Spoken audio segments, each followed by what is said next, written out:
فلسفہ مغرب کی تاریخ بائی برٹرینڈ رسل پارٹ 59۔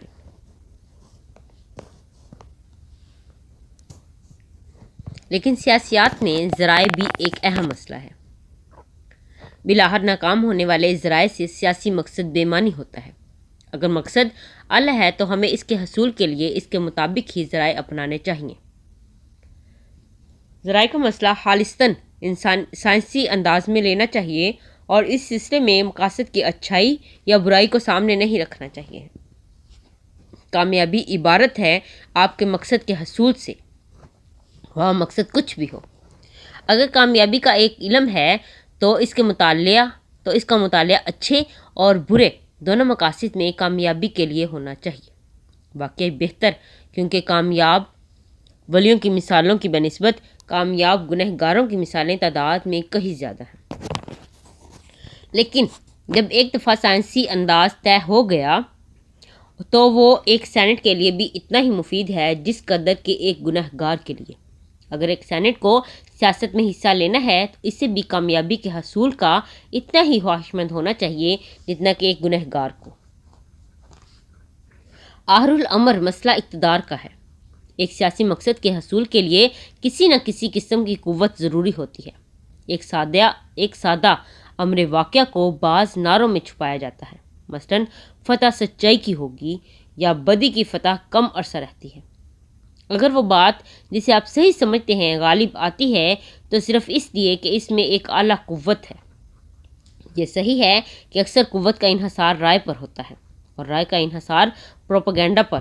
یہ بھی صحیح ہے کہ پروپیگنڈا میں یہ فائدہ ہے کہ آپ اپنے مخالف کی بنسبت زیادہ نیک نظر آئیں، اور نیک نظر آنے کا ایک انداز نیک ہونا چاہیے۔ اس لیے بعض اوقات یہ ہو سکتا ہے کہ فتح اس پارٹی کی ہو جس میں بیشتر وہ بات ہو جسے عام لوگ نیکی خیال کرتے ہیں۔ ہمیں میکاویلی کی یہ بات ماننا پڑتی ہے کہ یہ ایک اہم عنصر تھا جس کے باعث 11ویں، 12ویں اور 13ویں صدی کے دوران کلیسا کی قوت نے نشوونما پائی اور 16ویں صدی میں تحریک اصلاح دین کامیاب ہوئی۔ لیکن ان کی چند ایک حدود ہیں۔ پہلی یہ کہ جنہوں نے اقتدار چھین لیا ہے وہ یہ پروپیگنڈا کے ذریعے یہ باور کرائیں کہ ان کی پارٹی نیک نظر آتی ہے۔ مثال کے طور پر نیو یارک یا بوسٹن کے کسی پبلک اسکول میں کسی بھی الیگزینڈر ششم کے گناہوں کا ذکر نہ کر سکا۔ دوسری حد یہ ہے کہ بعض ایسے ابتری کے زمانے بھی آتے ہیں جن کے دوران دغا بازی بیشتر جیت جاتی ہے۔ میکاویلی کا زمانہ ایسے زمانوں میں سے ایک تھا۔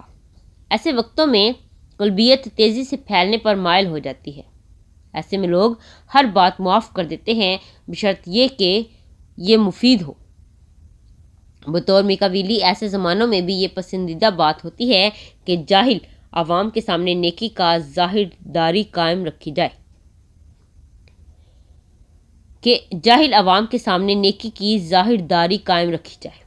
اس مسئلے کو ایک قدم آگے بڑھایا جا سکتا ہے۔ میکاویلی کی رائے ہے کہ مہذب لوگ بیشتر غیر اخلاقی اور خود پسند ہوتے ہیں۔ اگر ایک شخص آج کل ایک جمہوریت قائم کرنا چاہتا ہے تو وہ یہ کام شہری لوگوں کی نسبت پہاڑی علاقوں میں رہنے والے لوگوں کی مدد سے آسانی سے کر سکتا ہے، کیونکہ شہری لوگ پہلے ہی بددیانت ہو چکے ہوں گے۔ اگر انسان بد اخلاق اور خود پسند ہے تو اس کا عقل مندی کا رویہ اس آبادی پر منحصر ہوگا جس سے اسے پالا پڑے گا۔ نشاط ثانیہ میں کلیسا سے ہر کسی کو دھچکا لگا، لیکن ایلپس کے شمال میں اس کو لوگوں نے اس قدر صدمہ پہنچایا کہ انہوں نے تحریک اصلاح دین شروع کر دی۔ جس زمانے میں لوتھر نے اپنی بغاوت شروع کی اس وقت غالباً پاپائیت کی آمدنی بہت زیادہ بڑھ چکی تھی۔ اتنی زیادہ آمدنی شاید الیگزینڈر ششم اور جولیس دوم، اگر وہ زیادہ نیک بھی ہوتے، کی بھی نہ ہوتی۔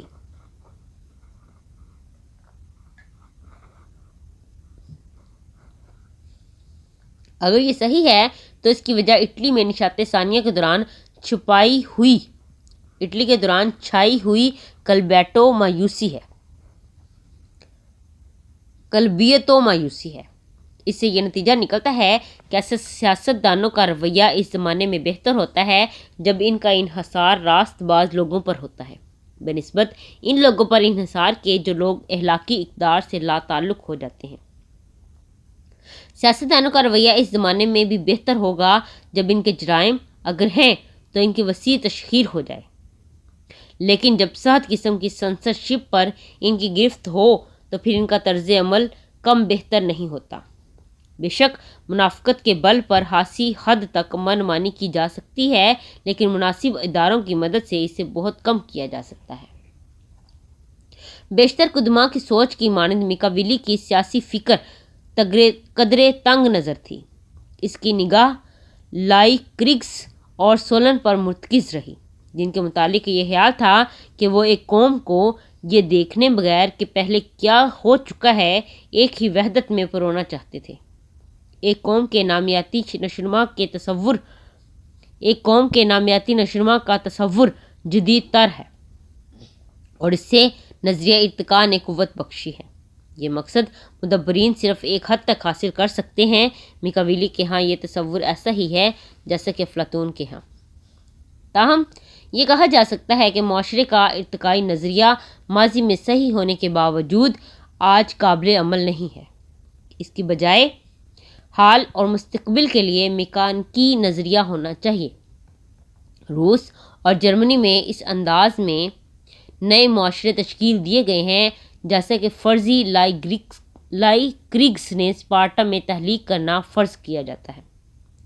قدیم قانون دان ایک خیر خواہ افسانہ تھا، جدید قانون دان ایک خوفناک حقیقت ہے۔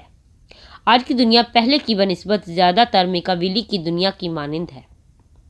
جدید انسان جو یہ فلسفہ رد کرنا چاہتا ہے کہ فکر 19ویں صدی کی فکر سے زیادہ گہری ہونی چاہیے۔ باب نمبر 4، ایراسمس اور مور۔ نشاط ثانیہ کی ابتدا اٹلی میں پہلے اور شمالی علاقوں میں اس کے بعد ہوئی اور یہاں جلد ہی تحریک اصلاح دین میں الجھ گئی۔ لیکن 16ویں صدی کے اوائل میں ایک ایسا دورانیہ آیا جہاں نئے علوم فرانس، انگلستان اور جرمنی میں شد و مد سے پھیل گئے اور کسی دینی بحث و مباحثہ میں نہ الجھے۔ یوں شمالی نشاط ثانیہ کو اٹلی میں نشاط ثانیہ سے کم اعتبار میں مختلف تھی، یہ نراجی یا غیر اخلاقی نہ تھی۔ اس کے برعکس یہ پارسائی اور عام نیکی سے وابستہ تھی۔ اس کی دلچسپ مثال اس میں تھی کہ علم کے معیارات کا بائبل پر اطلاق کیا جائے اور انجیل و توریت کے پرانے ترجمے سے زیادہ صحیح مسودہ حاصل کیا جائے۔ یہ اٹلی میں اپنے جد امجد سے کم چمکدار اور زیادہ ٹھوس، علم کے ذاتی اظہار سے کم تعلق رکھنے والی اور علم کو زیادہ سے زیادہ وسعت دینے میں بہت سنجیدہ تھی۔ وہ انسان ایراسمس اور سر تھامس مور شمالی نشاط ثانیہ کے مثالی کردار ہیں۔ وہ گہرے دوست تھے اور ان میں بہت سی باتیں مشترک تھیں۔ دونوں عالم تھے اگرچہ موراسمس سے کم علم تھا۔ دونوں کو متکلمین کے فلسفہ سے نفرت تھی۔ دونوں یہ چاہتے تھے کہ کلیسائی اصلاح اسی کے اندر سے ہو، لیکن جب پروٹیسٹنٹ نفاق پیدا ہوا تو دونوں بھائیوں نے اس پر اظہار افسوس کیا۔ دونوں زیرک، مزاح پسند اور بلند درجہ ماہر ادیب تھے۔ لوتھر کی بغاوت سے پہلے وہ فکری رہنما تھے، لیکن ان کے بعد ان کے مزاج کے لوگوں کے لیے دنیا ہر دو جانب بہت زیادہ متشدد ہو گئی تھی۔ مور شہادت پا گیا اور ایراسمس بے بسی کی کیفیت میں ڈوب گیا۔ لفظ فلسفی کی صحیح مفہوم میں نہ تو ایراسمس فلسفی تھا اور نہ مور۔ میرے لیے ان کے ذکر کا جواز یہ ہے کہ وہ قبل انقلابی عہد کے مزاج کی مثال ہے، جب معتدل اصلاح کی وسیع ضرورت ہوتی ہے اور جب کمزور انسان انتہا پسندوں کے رد عمل سے بھی خوف زدہ نہیں ہوتے ہیں۔ وہ اس ناپسندیدگی کی بھی مثال ہیں جو دینیات یا فلسفہ کی بات کے منظم ہونے پر ہوتی ہے اور یہ مدرسیت کے خلاف رد عمل کی خصوصیت ہوتی ہے۔ ایراسمس 1466 سے 1536 راٹرڈیم میں پیدا ہوا۔ وہ ناجائز اولاد تھا اور اس نے اپنی پیدائش کے حالات کا غیر حقیقی رومانوی افسانہ اختراع کیا۔ در حقیقت اس کا باپ ایک پادری تھا جو کسی حد تک صاحب علم اور یونانی زبان جانتا تھا۔ اس کے بڑے ہونے سے پہلے ہی اس کے والدین چل بسے تھے۔ اس کے سرپرستوں نے صرف اس لیے انہوں نے اس کی رقم خورد برد کر لی تھی، اسے بہلا پھسلا کر کرسٹیئر کے مقام پر خانقاہ میں پادری بنا دیا۔ اس اقدام پر وہ تمام عمر افسوس کرتا رہا۔ اس کے سرپرستوں میں ایک مدرس تھا، لیکن اسے اتنی زیادہ لاطینی بھی نہیں آتی تھی جس قدر کہ ایراسمس نے لڑکپن میں سیکھ لی تھی۔ لڑکے کے لاطینی میں لکھے گئے ایک خط کے جواب میں اس مدرس نے لکھا، اگر آئندہ اس لطافت و خوبصورتی سے خط لکھو تو اس کے ساتھ اس کی شرح بھی لکھ بھیجنا۔ 1493 میں وہ کمبرائی کے بشپ کا سیکرٹری بن گیا۔ یہ بشپ آرڈر آف گولڈن فلیس کا چانسلر تھا۔ اس سے اس خانقاہ سے باہر جانے اور سفر کرنے کا موقع ملا، لیکن امید کے مطابق وہ اٹلی نہ جا سکا۔ اگرچہ اس کا یونانی زبان کا علم کم تھا، لیکن لاطینی میں ماہر تھا۔ وہ لورینس ویلا کا بہت بڑا معترف تھا، کیونکہ اس نے لاطینی زبان کی لطافتوں پر کتاب لکھی تھی۔ اس کا خیال تھا کہ لاطینی میں ماہر ہونا سچے اخلاص کے عین مطابق ہے، اور آگسٹائن اور جیروم کی مثالیں دیتا تھا۔ ظاہر ہے کہ وہ اس بات کو بھول گیا کہ مسیح علیہ السلام کے خواب میں سیسرو کے مطالعے پر جیروم کی مذمت کی تھی۔ کچھ عرصہ وہ پیرس یونیورسٹی میں رہا، لیکن اسے وہاں کوئی ایسی بات نہ ملی جس سے وہ استفادہ کر سکتا۔ متکلمین کی ابتدا سے گریسن تک اور مصالحتی تحریک تک یونیورسٹی اپنے عروج پر رہی، لیکن اب پرانے مسائل بے جان ہو چکے تھے۔ تھامس اور اسکاٹ کے پیروکار، جن دونوں کو اب مقدمہ میں شریک سمجھا جاتا ہے، آکم کے پیروکاروں سے مباحث میں الجھے ہوئے تھے۔ آکم کے ماننے والوں کو اب جدید کہا جاتا تھا۔ بالآخر 1482 میں ان میں مصالحت ہو گئی، اور یہ مشترکہ طور پر انسان دوست لوگوں کے خلاف ہو گئے۔ انسان دوست یونیورسٹی کے باہر حلقوں میں پیرس میں اپنا اثر بڑھا چکے تھے۔ ایراسمس متکلمین سے متنفر تھا اور انہیں سالخوردہ اور متروک سمجھتا تھا۔ اس نے ایک خط میں لکھا کہ چونکہ اسے ڈاکٹریٹ کی ڈگری حاصل کرنا تھی، اس لیے اس نے کوشش کی کہ وہ کوئی بات ہلکے پھلکے اور مزاحیہ انداز میں بھی نہ کہے۔ دراصل اسے فلسفہ سے کوئی رغبت نہ تھی، اسے افلاطون اور ارسطو سے بھی کوئی لگاؤ نہ تھا، اگرچہ اس کے قدیم ہونے کے باعث اسے ان کا ذکر احترام سے کرنا پڑتا تھا۔ 1499 میں وہ انگلستان میں پہلی مرتبہ آیا۔ یہاں اسے لڑکیوں کو چومنے کا فیشن پسند تھا۔ انگلستان میں اس کی کولیٹ اور مور سے دوستی ہو گئی۔ انہوں نے اس کی یہ حوصلہ افزائی کی کہ وہ ادبی و دلچسپی کی بجائے سنجیدہ کام میں مصروف ہو۔ کولیٹ یونانی زبان سے ناواقف ہونے کے باوجود بائبل پر لیکچر دیتا تھا۔ ایراسمس نے محسوس کیا کہ بائبل پر کوئی کام کرنے کے لیے یونانی زبان کا علم ہونا ضروری ہے۔ 1500 کے اوائل میں انگلستان چھوڑنے کے بعد اس نے یونانی زبان سیکھنی شروع کی، حالانکہ اس کے پاس معلم کی فیس ادا کرنے کی بھی رقم نہ ہوتی تھی۔ 1502 کی خزاں میں وہ ماہر ہو گیا، اور جب 1502 میں وہ اٹلی میں گیا تو اسے معلوم ہوا کہ اہل اٹلی کے پاس اسے سکھانے کے لیے کچھ نہیں ہے۔ یہ اس کا مصمم ارادہ تھا کہ جیروم کی تحریروں کو درست کر کے شائع کرے اور توریت و انجیل کے قدیم یونانی مسودے کو لاطینی ترجمے کے ساتھ شائع کرے۔ اس نے یہ دونوں کام 1516 میں مکمل کیے۔ توریت و انجیل کے قدیم یونانی نسخے میں غلطیوں کے انکشاف کے بعد ازاں پروٹیسٹنٹوں کو مباحث میں بہت فائدہ پہنچایا۔ اس نے عبرانی سیکھنے کی کوشش کی، لیکن اسے ترک کر دیا۔ ایراسمس کی صرف ایک کتاب جو ابھی بھی پڑھی جاتی ہے، حماقت کی تعریف ہے۔ اسے یہ کتاب لکھنے کا خیال اس وقت آیا جب وہ اٹلی سے انگلستان جاتے ہوئے کوہ ایلپس عبور کر رہا تھا۔ اس نے یہ کتاب بڑی سرعت کے ساتھ لندن میں سر تھامس مور کے گھر میں لکھی اور اسی کے نام اسے منسوب کیا۔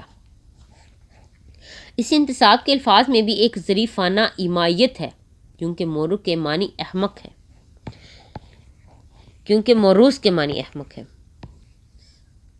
اس کتاب میں حماقت بذات خود بولتی ہے کہ وہ اپنی تعریف میں زمین و آسمان کے قلابے ملا دیتی ہے۔ اس مسودے کو خالبین نے تصاویر سے مزید فرحت بخش بنا دیا ہے۔ حماقت انسانی زندگی کے تمام پہلوؤں اور تمام طبقوں اور پیشوں کا احاطہ کرتی ہے۔ وہ اپنی تعریف میں اگر وہ نہ ہوتی تو نسل انسانی کب سے معدوم ہو چکی ہوتی، کیونکہ حماقت کے بغیر کوئی شادی کر سکتا ہے۔ اس کا دانائی کے تریاق کو یہ مشورہ ہے کہ ایسی بیوی چنی جائے جو بے ضرر، سادہ لوح ہونے کے ساتھ ساتھ مفید اور آرام دہ ہو، تاکہ وہ مردوں کی سختی اور ترش روی کے مزاج کو ملائم و لچکدار بنا سکے۔ کون ہے جو خوشامد اور عشق ذات خود محبتی کے بغیر خوش رہ سکتا ہے؟ تاہم ایسی خوشی حماقت ہے۔ خوش ترین لوگ وہ ہوتے ہیں جو حیوانوں کے قریب ترین اور عقل کے اندھے ہوں۔ بہترین خوشی وہ ہوتی ہے جس کی بنیاد فریب ہو، کیونکہ اس پر کچھ حرج نہیں ہوتا۔ حقیقت میں بادشاہ بننے کی بنسبت خود کو بادشاہ تصور کرنا آسان ہوتا ہے۔ ایراسمس مزید قومی افتخار اور پیشے پر غرور کا مذاق اڑاتا ہے۔ اکثر اوقات علم و فنون کے پروفیسر بڑے مغرور ہوتے ہیں اور اسی غرور سے خوشی حاصل کرتے ہیں۔ بعض عبارات میں طنز ہجویہ صورت اختیار کر لیتی ہے اور حماقت ایراسمس کی سنجیدہ آراء کا اظہار کرتی ہے۔ ان کا تعلق کلیسائی برائیوں سے ہے، بخشش اور پادریوں کے خاص حقوق، جن سے پادری ہر روح کا برزخ میں قیام کا وقت شمار کرتے ہیں۔ ولیوں کی عبادت، حضرت مریم کی بھی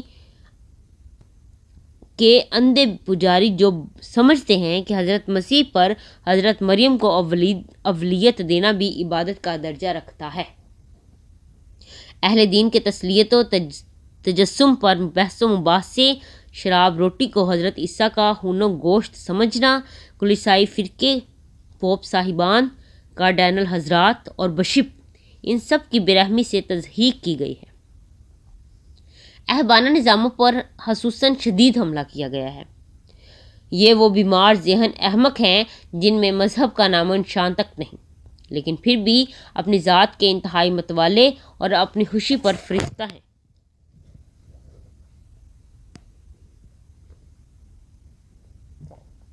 ان کا طرز عمل ایسا ہے کہ گویا مذہب کی روح باریک موشگافیوں میں پوشیدہ ہے، یعنی کھڑا نویں باندھنے کے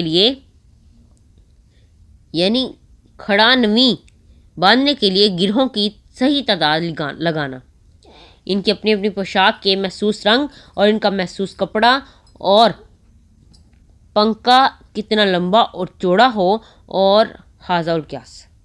بڑی عدالتوں کے سامنے ان کے اپنے متعلق استدلال دلکش ہوتے ہیں۔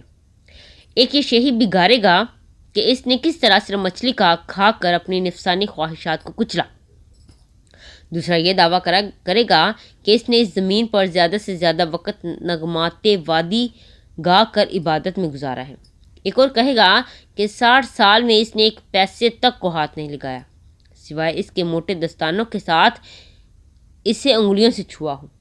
لیکن مسیح بات کاٹ کر کہیں گے، اے محررو اور ریاکارو، تم پر صد افسوس، میں تم لوگوں کو صرف ایک اصول دیا تھا کہ ایک دوسرے سے محبت کرنا، اور تم میں سے کسی کی زبان سے میں نے یہ نہیں سنا کہ کسی نے وفاداری کے ساتھ اس اصول پر عمل کیا ہو۔ لیکن روئے زمین پر ان لوگوں سے ڈرا جاتا ہے کیونکہ یہ اعتراف کرنے والوں کے بہت رازداں ہوتے ہیں، بہت رازوں سے واقف ہیں، اور اکثر شراب کے نشے میں ان رازوں کو بڑبڑا دیتے ہیں۔ پوپ صاحبان کو بھی معاف نہیں کیا گیا۔ انہیں عاجزی و انکساری اور غربت میں اپنے آقا کی پیروی کرنی چاہیے۔ ان کے صرف وہی ہتھیار ہونے چاہیے جو روح کے ہیں، اور ان ہتھیاروں کے استعمال میں بہت زیادہ آزاد ہیں۔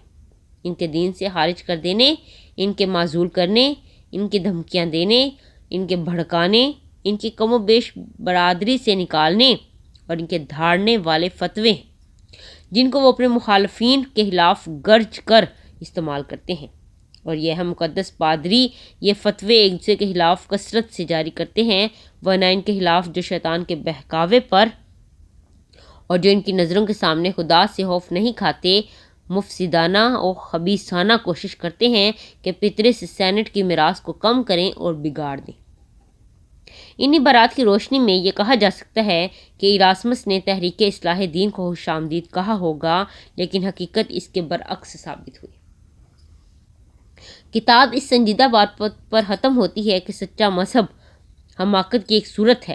تمام کتاب میں دو قسم کی حماقتیں ہیں، ایک قسم کی طنز یا تعریف کی گئی ہے اور دوسری قسم کی سنجیدگی کے ساتھ۔ جس قسم کی سنجیدگی سے تعریف و توصیف کی گئی ہے وہ ہے جو مسیحی سادگی سے ظاہر ہوتی ہے۔ تعریف کی اس عبارت کے ساتھ ہی اس نفرت کا اظہار بھی ہے جو ایراسمس کو متکلمانہ فلسفہ اور ان عالموں سے ہے جن کی لاطینی غیر مستند ہے۔ لیکن اس کا ایک اور عمیق پہلو ہے۔ جہاں تک میرا علم ہے کہ یہ نظریہ ادب میں پہلی دفعہ سامنے آیا ہے، جس کو روسو نے سیوداد پادری میں پیش کیا ہے، جس کے مطابق سچا مذہب دل سے نکلتا ہے، دماغ سے نہیں، اور تمام دقیق دنیات غیر ضروری ہے۔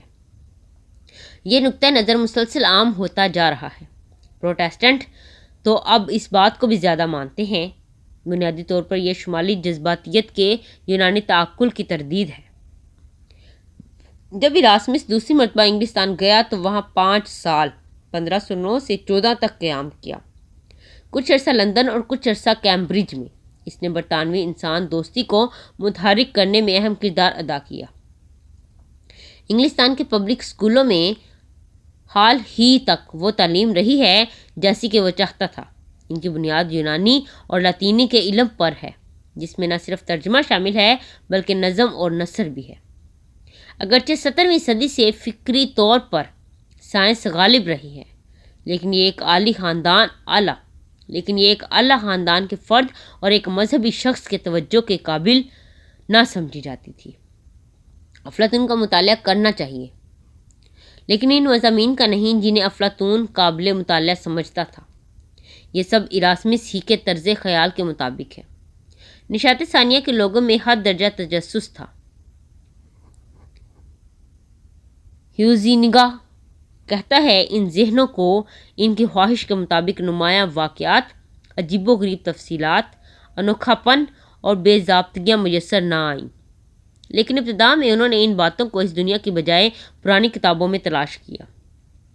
ایراسمس کو اس دنیا سے دلچسپی تھی، لیکن وہ اسے خام صورت میں ہضم نہ کر سکا۔ اسے جذب کرنے کے لیے اس سے پہلے اس خام صورت کو لاطینی اور یونانی میں پکانا پڑتا تھا۔ مسافروں کی کہانیاں تسلیم نہ کی گئیں، لیکن پلانی کی ہر بات پہ یقین کر لیا جاتا۔ تاہم رفتہ رفتہ تجسس کی کتابوں سے ہٹ کر حقیقی دنیا کی طرف رخ پھیر لیا گیا۔ لوگ وحشیوں اور نو یافتہ عجیب جانوروں میں دلچسپی لینے لگے۔ قدیم مصنفین کی عجیب الحرکت باتوں سے بے اعتنا ہو گئے۔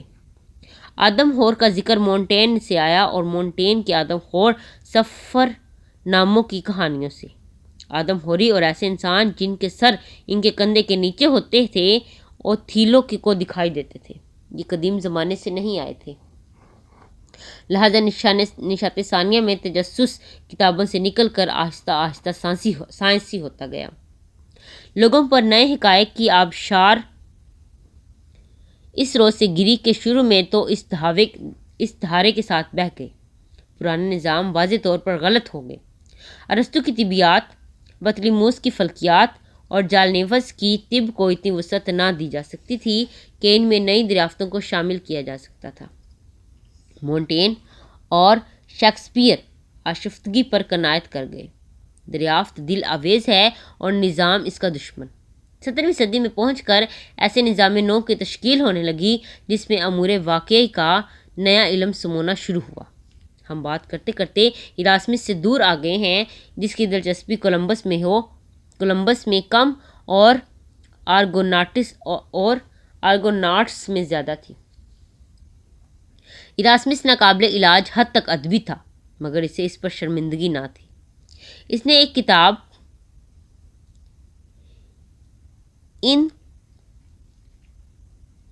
انچیریڈین ملیٹیز کرسٹسنی ان پڑھ سپاہیوں کے لیے لکھی۔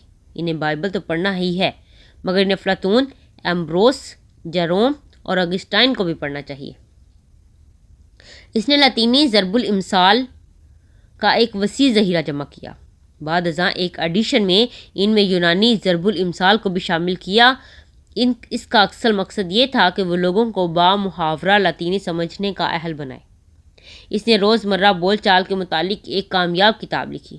اس کا مقصد لوگوں کو روزمرہ معاملات کے متعلق لاطینی میں گفتگو کرنا سکھانا تھا۔ یہ کتاب شاید اس وقت اس قدر مفید تھی جس قدر اب معلوم ہوتی ہے۔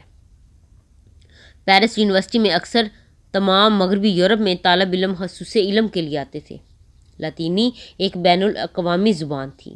اکثر ایسا بھی ہو سکتا ہے کہ تمام طلبہ باہمی گفتگو صرف لاطینی زبان میں ہی کر سکتے ہوں گے۔ تحریک اصلاح دین کے بعد ایراسمس پہلے لووین میں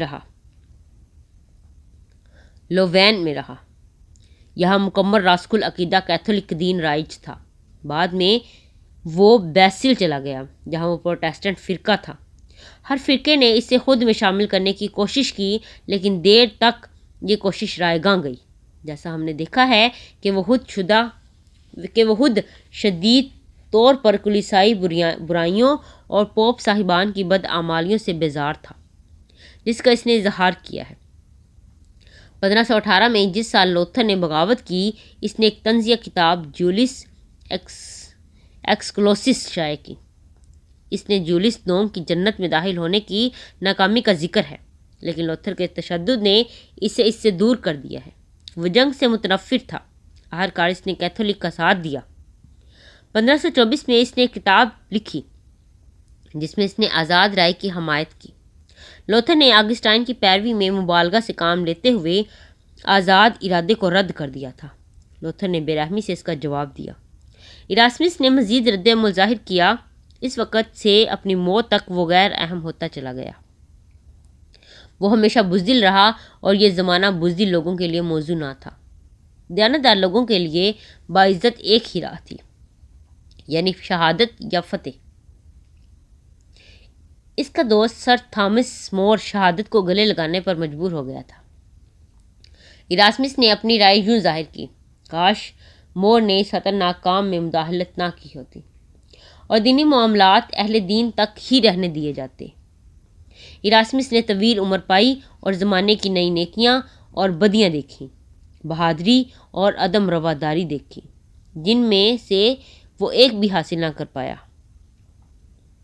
سر تھامس مور 1478 سے 1535 بحیثیت انسان ایراسمس کی بنسبت بہت زیادہ قابل تعریف ہے، لیکن مؤثر ہونے کے حوالے سے کم اہم ہے۔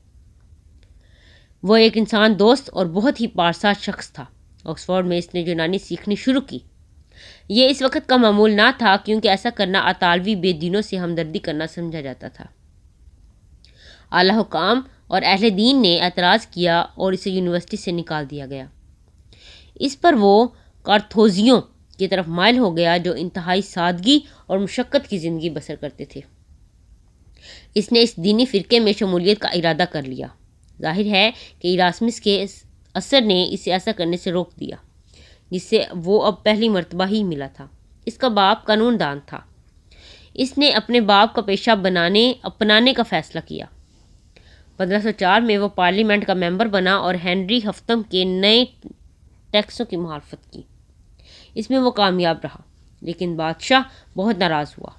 بادشاہ نے مور کے والد کو قید میں ڈال دیا، تاہم وہ 100 پاؤنڈ ادا کر کے رہا ہو گیا۔ 1509 میں بادشاہ کی موت کے بعد وہ قانون کے پیشے کی طرف لوٹ آیا اور ہنری ہفتم کا منظور نظر بن گیا۔ 1514 میں اسے نواب کا خطاب دیا گیا اور اسے کئی سفارتی عہدوں پر مامور کیا گیا۔ بادشاہ اسے اکثر دربار میں بلاتا رہتا لیکن وہ کبھی بھی نہ آیا۔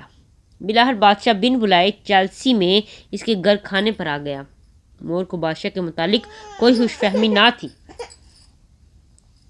جب بادشاہ کے عطا کردہ اس اعزاز پر اسے مبارکباد دی گئی تو اس نے جواب دیا: اگر میرا سر اسے فرانس میں ایک قلعہ دلا دے تو اسے جانے میں ناکام نہ ہونا چاہیے۔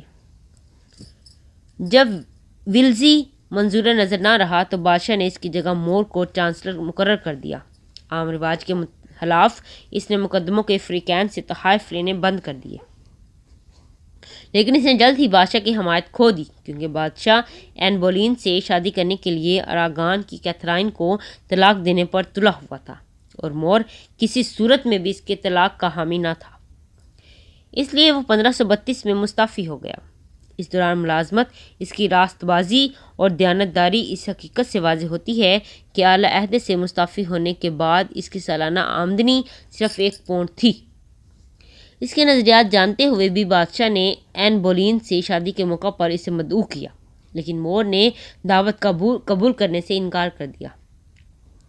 1534 میں بادشاہ نے پارلیمنٹ سے برتری کا ایکٹ پاس کرا لیا، جس کی روح سے انگلینڈ کے چرچ کا سربراہ پوپ نہ رہا بلکہ خود بادشاہ بن گیا۔ اس قانون کے مطابق سربراہی کا حلف لے لیا گیا، لیکن مور نے حلف اٹھانے سے انکار کر دیا۔ اسے بغاوت کا جرم قرار دیا گیا، جس کے لیے سزائے موت نہ تھی۔ تاہم مشکوک شبہات سے یہ ثابت ہو گیا کہ مور نے کہا تھا کہ پارلیمنٹ کو اس کا اختیار نہیں دیا تھا، اور کہ پارلیمنٹ کو اس کا اختیار نہیں تھا کہ وہ ہنری کو چرچ کا سربراہ بناتی۔ اس گواہی کی بنیاد پر اس پر سنگین بغاوت کا جرم عائد کر دیا گیا، اور اس کے پاداش میں اس کا سر قلم کر دیا گیا۔ اس کی املاک شہزادی الزبتھ کو دے دی گئی، جو الزبتھ کی موت تک اس کے پاس ہی رہی۔